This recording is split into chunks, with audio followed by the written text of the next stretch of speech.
የሚቆመው? ነፃነት እንፈልጋለን። የሰው ልጆች ደም በከንቱ መፍሰስ መቆም አለበት።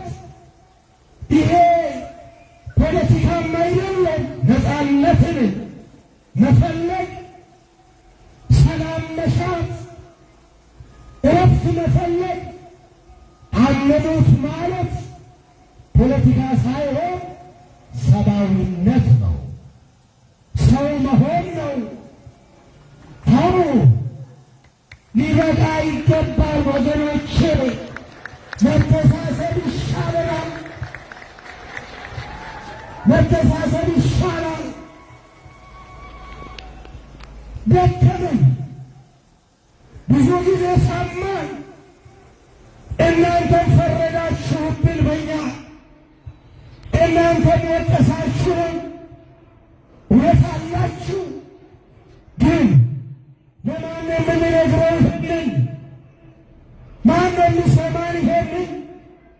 ማን ነው የሚያቆመው ይሄንን? አዎ ይብቃ። ተለማመድነው እኮ።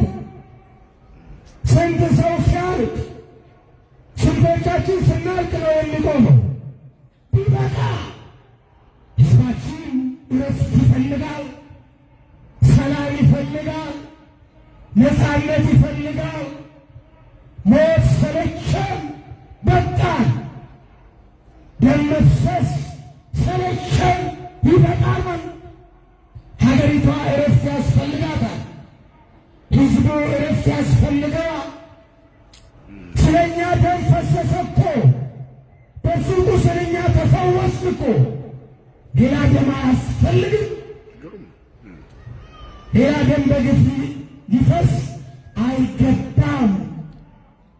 አዎ ይሄ ወገኖቼ እንዲህ አይነት እኩይ ተግባር፣ እንዲህ አይነት ኢሰብአዊ ድርጊት ታሪክ ይቅር የማይለው ተተኪ ትውልድን ዋጋ የሚያስከፍል ተገቢ ያልሆነ እግዚአብሔር የማይወደው ሰውም የማይፈልገው ኢሰብአዊ ድርጊት፣ የሰው ልጅ ደም በከንቱ ማፍሰስ፣ ይሄ እኩይ ተግባር በማንም ዘንድ የተወገዘ ነው፣ የተጠላ ነው።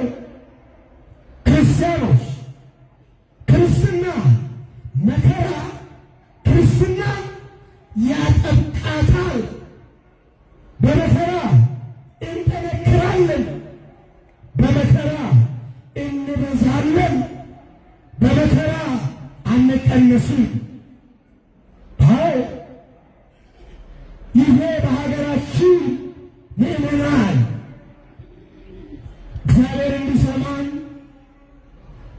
መከራችን እንዲበቃ፣ መገዳደላችን እንዲያቆም፣ የሰው ልጆች ደም በከንቱ መፍሰስ እንዲያበቃ ጸልዩ፣ እግዚአብሔር እንዲሰማ።